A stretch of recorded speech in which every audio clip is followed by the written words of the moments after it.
Salam bahagia, salam hormat dan salam pertemuan saudara. Sekali lagi kita bersama dalam podcast Sinar Borneo Utara. Dan saya Francis Fair dan malam ini saya tidak kesorangan, saya bersama dengan seorang tamu dan tamu yang dimaksudkan ialah Puan Farida Muri. Merupakan seorang usahawan. Selamat datang ke studio dan terima kasih kerana menerima undangan kami. Terima kasih. Beliau merupakan pengarah urusan AMG Academy yang terlibat secara langsung dalam bidang pendidikan. Jadi mungkin Puan dapat berikan sedikit tentang latar belakang Puan. Terima kasih. Terima kasih atas undangan dan terima kasih kerana menerima kunjungan saya pada petang ini. Okey, saya berasal daripada Keningau berbangsa Kujau dan pada masa ini saya ada akademi sendiri yang terlibat secara langsung berkaitan dengan pendidikan dan juga kursus-kursus pendek untuk kita memastikan kita punya community yang tertinggal dari arus pendidikan tidak ketinggalan. Jadi itulah asas utama kenapa saya menubuhkan AMG Academy. Bidang pekerjaan saya sebelum ini adalah di banking industry. Saya terlibat dengan banking industry lebih kurang sekejap 30 tahun dan dalam masa saya bekerja di bank, saya diberi ruang oleh Tuhan untuk menyambung pendidikan. Saya berasal daripada keluarga yang bukannya senang, berasal dari kampung dan pada masa itu untuk akses kepada pendidikan tinggi memang agak susah. Jadi selepas berkerjaya, saya rasa terpanggil untuk memperbaiki pendidikan yang ada pada diri saya. Jadi saya mengambil keputusan untuk belajar, mengambil degree saya di Open University, kemudian juga mengambil Master in Business Administration, MBA, juga di Open University. Selepas saya memperolehi MBA saya ditawarkan oleh pihak Open University Malaysia sebagai part-time tutor ataupun part-time lecturer lah. Selepas lebih kurang 12 tahun sebagai part-time tutor di Open University, saya ditawarkan oleh pihak Open University untuk menjadi kaki tangan sebelum masa. Jadi saya mengambil keputusan untuk bersara awal di bank dan terus berkhidmat di Open University full-time sebagai pengarah di situlah. Menjadi satu kerinduan kepada saya untuk berada di kampung sendiri. Dalam pemikiran saya itu, how I wish saya juga turut boleh memotivasikan komuniti saya, terutamanya komuniti Kujau, Ghana. So saya berbangsa Kujau, my dad berbangsa Kujau, my mom berbangsa Ghana. Jadi dalam pemikiran saya, how I wish saya berada di Keningau untuk memberi satu motivasi kepada orang supaya boleh menyambung pendidikan seperti mana yang telah saya lalui lah. Jadi kemudian saya mengambil lagi keputusan untuk bersara awal di Open University kali kedua lah tu kan. Jadi balik ke kampung halaman. Jadi saya bertugas di College Geomatika Keningau selama setahun. Dan pada tahun ini sekali lagi saya mengambil keputusan untuk bersara awal kerana saya merasa panggilan saya lebih kuat daripada sebelum saya berada di Tawau Wali Keningau untuk menubuhkan akademi saya sendiri yang saya namakan sebagai AMG Academy. AMG Academy itu represent my bapa. A itu Alexius, nama bapak saya. M itu Magdalena, nama my mom. Academy. Okay. Apa bidang yang diketengahkan dalam AMG Academy ini? Saya memfokuskan kepada komuniti yang merasakan terpinggir. Saya minta maaf kalau saya menggunakan that term. Tapi masih ada, bila saya masuk kampung, saya melihat banyak kemahiran yang ada. Tetapi tidak disijilkan, tidak ditauliahkan. Contoh, budak-budak di kampung, diorang bercerita, tapi ada yang saya nampak memegang gunting. Jadi kawan duduk, si kawan sebelah pegang gunting sambil menggunting. Jadi dia merasakan, dia tidak boleh pergi jauh. By having that skill, dia tidak merasa dia boleh pergi jauh. Tetapi dengan akademi yang saya buat ini, saya boleh panggil dia untuk menduduki kursus yang dipanggil kursus induksi. Sama ada induksi SLDN ataupun ADI sekarang ini, dan juga induksi PP, PPD, PPB. Dan kursus itu akan dikendalikan sepenuhnya oleh pihak Jabatan Pembangunan Kemahiran di bawah Kementerian Sumber Manusia yang akan mentauliahkan kemahiran dorang tu, dan dorang akan diberi sijil. Dengan sijil itu, dorang sudah boleh expand dorang punya kemahiran kepada level yang jauh lebih baik. Itu harapan saya. So, macam mana sambutan para belia di Keningau lah khususnya? Syukur puji Tuhan, bila saya memperkenalkan kursus-kursus induksi seperti ini, ramai yang sangat teruja, terutamanya yang hanya berpendidikan setakat darjah 6, form 3, dan ada yang hanya boleh membaca, mengira, menulis. Dan itu adalah requirement 3 perkara yang diperlukan untuk mendapatkan sijil induksi ini. Dengan memperoleh sijil itu, diorang sudah nampak ruang kemana selepas ini, kemana selepas ini. Jadi saya nampak ada satu sokongan, dorongan untuk diorang pergi jauh dengan kemahiran yang diorang ada. Apa cabaran yang dihadapi sebagai seorang usahawan lah?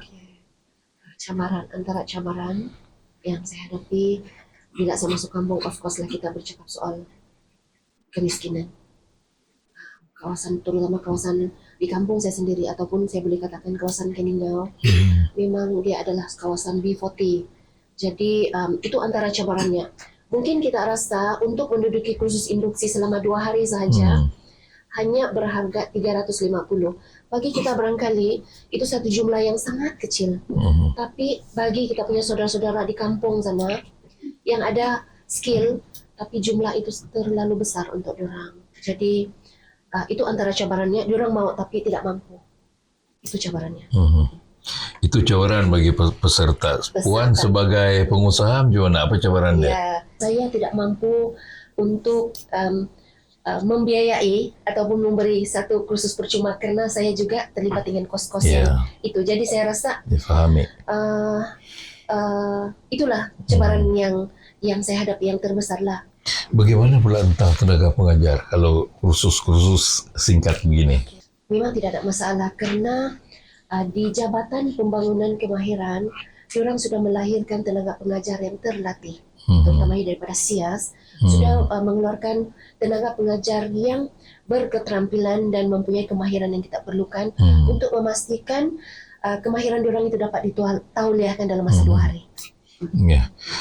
Bagaimana pula Puan melihat penglibatan para wanita dalam bidang keusahawanan?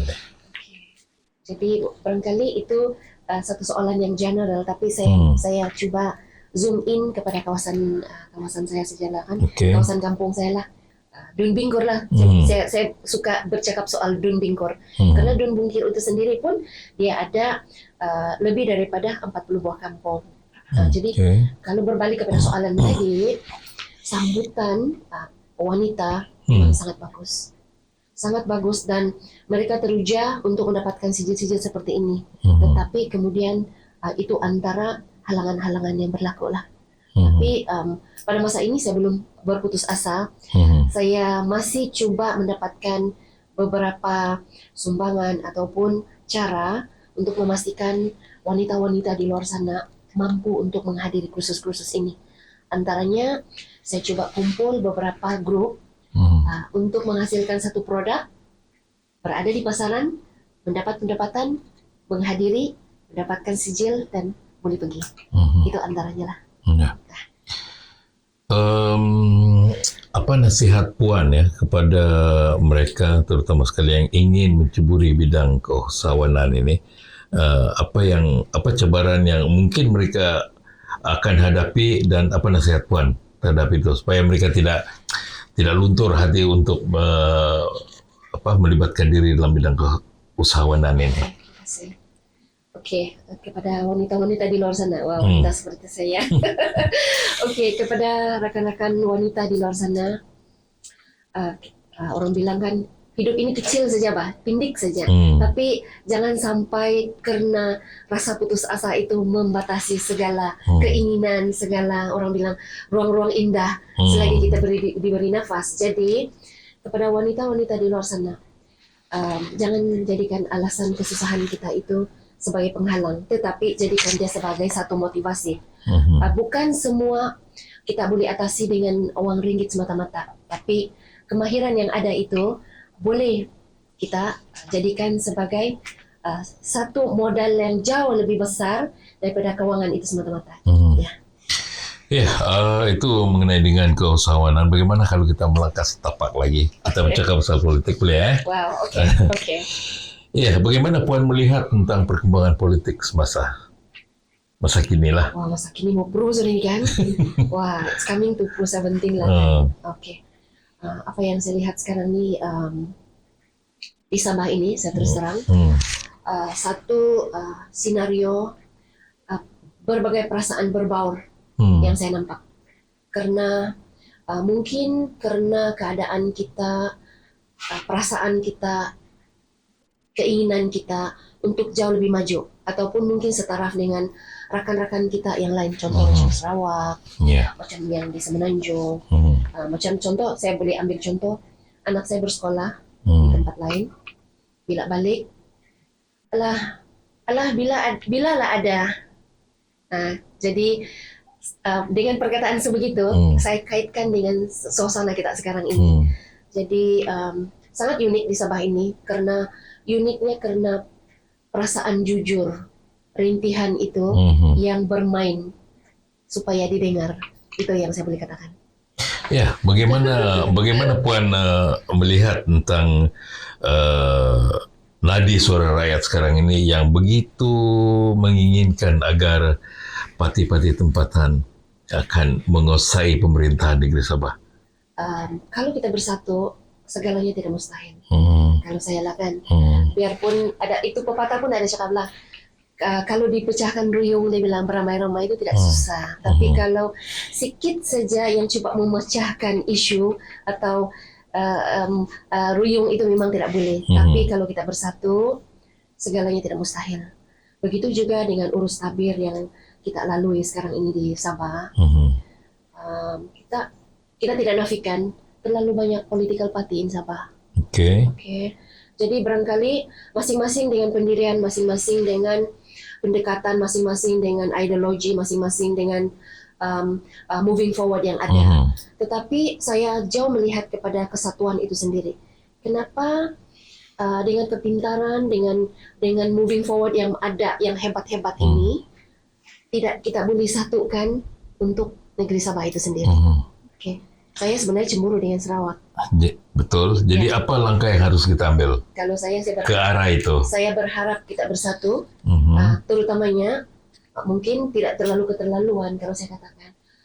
Saya mengharapkan parti-parti politik lokal, parti-parti lokal tempatan ini bersatu, bersatu untuk membentuk, untuk memastikan Sabah ini terbela. Kenapa saya cakap terbela? Saya ini juga rakyat biasa. Kenapa saya bilang terbela? Apa yang kita ada sekarang, kita belum berpuas hati. Kita sudah berada di dalam, saya minta maaf kalau terlalu terlebih, tapi itulah suara saya secara jujur. We've been in Malaysia for how many years? Apa yang kita lalui sekarang, apa yang kita ada berbanding dengan rakan-rakan kita yang lain. Dan perasaan-perasaan inilah yang menjadikan Sabah ini begitu unik. Dan perasaan-perasaan itulah perlu kita kutip sebagai suara kekuatan untuk kita merubah sesuatu. Dan saya harap perasaan-perasaan seperti inilah didengar oleh parti-parti lokal ini untuk bersatu. Itu permintaan saya. Baik, bagaimana pula penglibatan wanita dalam bidang politik di Sabah ini? Oke, saya juga wanita. Wanita-wanita di luar sana, saya tengok from party to party. Contohlah, kita pergi kepada UMNO. Saya belum nampak lagi kandidat di Sabah ini, terutama di Keningau, di kawasan kampung halaman saya sendiri, belum ada wanita. Begitu juga dengan warisan, di tempat saya tidak ada. Begitu juga di tempat-tempat lain. Dan saya selalu selepas saja, itu saya punya karakter. Setiap pilihan raya itu berakhir, saya suka mengkumpul kabinet punya poster. Di sana saya melihat, saya membandingkan berapa ramai wanita terlibat dalam politik. Tidak ramai. Jadi saranan saya pada Pro 17 ini, kalau boleh lebih ramai wanita tampil ke hadapan. Karena apa? Saya percaya dengan apa yang wanita ada itu juga mampu untuk menentukan hala tuju negeri Sabah dengan jauh lebih baik. Dan juga kita memberi ruang kepada wanita supaya peranan wanita dan kaum lelaki itu seimbang. Ya, gitu. Baik, sekarang ini penglibatan pengundi muda 18 tahun dilihat sebagai banyak mempengaruhi pola pengundian. Apa komen Puan? Okay. So, sebelum saya menjawab soalan itu, barangkali saya suka bercakap soal number. Okay. Kalau saya tidak silap, pada Pro 16 lepas, saya zoom in kepada Bingkor lah, Bingkor. Bilangan pengundi pada masa itu hanya berjumlah 18,000 lebih. Tapi data yang saya perolehi, yang saya nampak, saya dapat untuk sehingga Ogos 2025 ini, pengundi zon Dun Bingkor itu sudah bertambah 31,000 lebih, berarti berlaku pertambahan dalam 13,000 lebih. Jadi saya melihat dasar kerajaan sekarang untuk mengotomatikkan setiap individu yang berumur 18 tahun ke atas dia akan auto berdaftar sebagai pengundi. Jadi saya melihat itu adalah pertambahan kepada jumlah bilangan pengundi kita pada Pro kali ini. Jadi saya nampak karena pertambahan itu karena 18 tahun, jadi artinya golongan muda berada di situ. Betul. Ya, lebih ramai. Lebih ramai. Bertambah, kalau Dun Bingkor itu bertambah sebanyak 13,000 lebih lah begitu kan. Jadi saya melihat ini satu ruang yang sangat baik kepada golongan muda karena golongan muda adalah pelapis kita punya pemimpin masa akan datang. Betul. Dan saya mensarankan kepada golongan muda di sana ambil peranan, ambil tahu karena kita lah yang akan menjaga rumah kita sendiri. Ramai yang mengatakan bahwa golongan pengundi 18 tahun ini sekarang ini mereka adalah di atas pagar dan belum tahu ke arah mana mereka apa nih. Jadi bagi Puan, bagaimana cara untuk kita memastikan golongan muda ini dapat mengundi dengan baik dan membawa negeri Sabah ini ke arah yang lebih maju, lebih baik. So mungkin saya boleh mengambil satu pendekatan macam ni. Saya sudah berumur, yang lain juga sudah berumur. Orang-orang muda ada di sini. Kalau orang-orang muda ini, orang bilang selalu menggelarkan diri orang di atas pagar, saya pasti sebenarnya akan mengambil tanggung jawab. Betul. Contohlah saya sebagai parents, sebagai ibu, anak saya berumur 18 tahun, tapi dia tidak mau mengambil tahu tentang tanggung jawab dia kepada ibu bapaknya. What gonna happen to me? Yes. Berakhir pergi hantar di rumah orang tua barangkali. Itu pada konteks yang kecil. Tapi kalau kita melihat kita orang bilang kasih luas peranan di dalam politik itu, saya mohon, saya sarankan kepada golongan muda untuk mengambil tahu apa yang terbaik untuk kita punya rumah, apa yang di luar sana yang perlu kita tambah baik.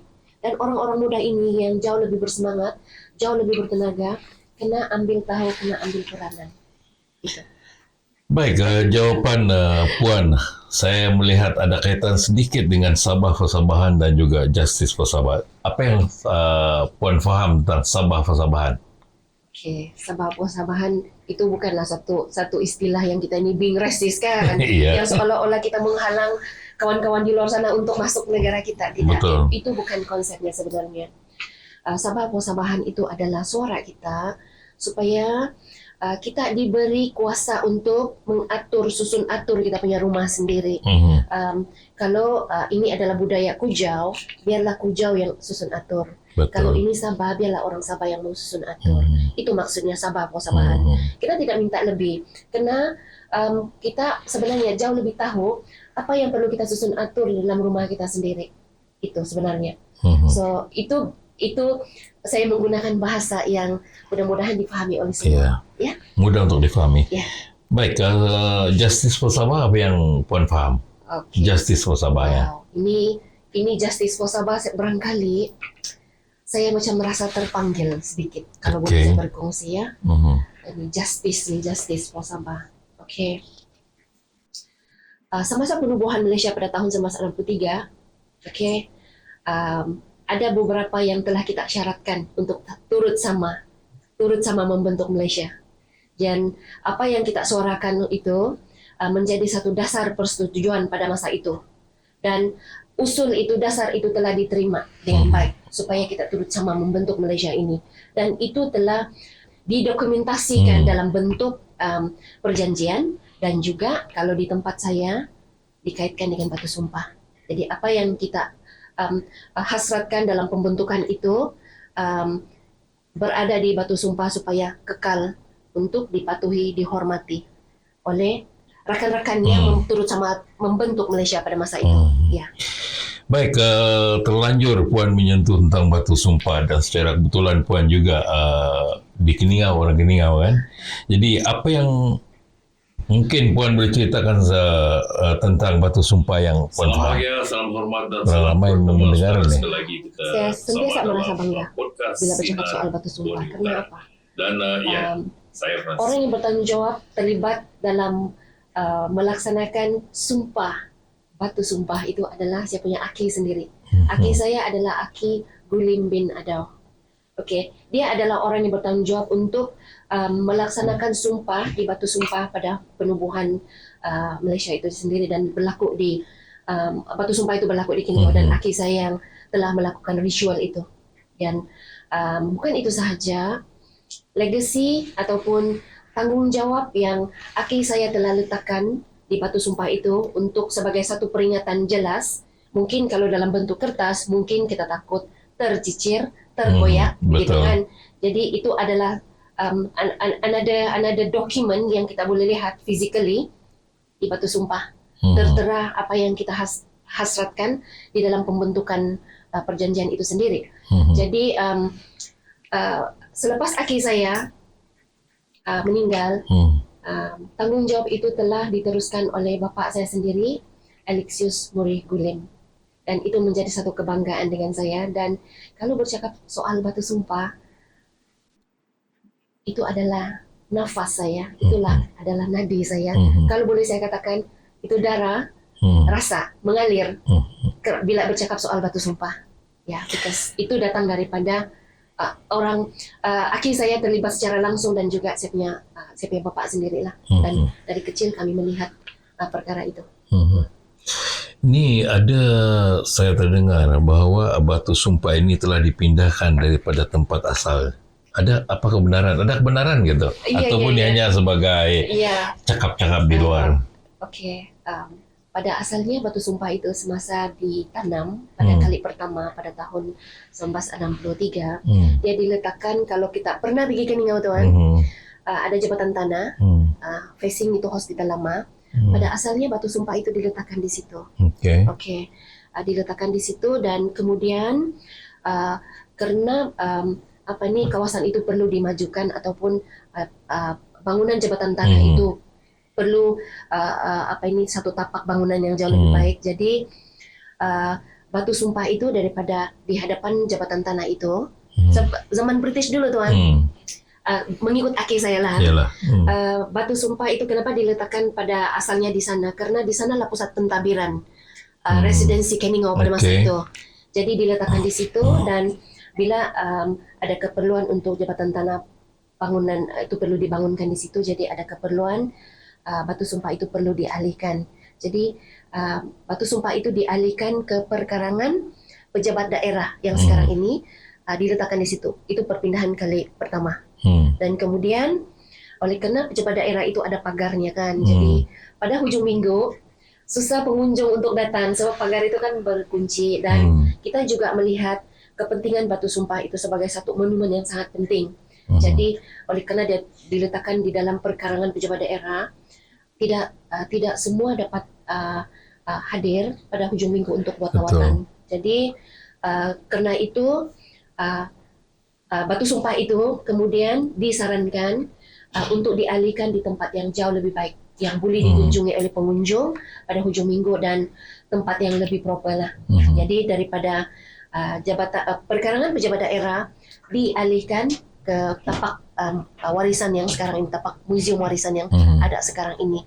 Dan saya juga merasa bangga untuk bercerita perpindahan daripada jabatan tanah ke pejabat daerah itu tidak ada dokumen yang menunjukkan ada upacara khas ataupun acara istimewa untuk perpindahan itu.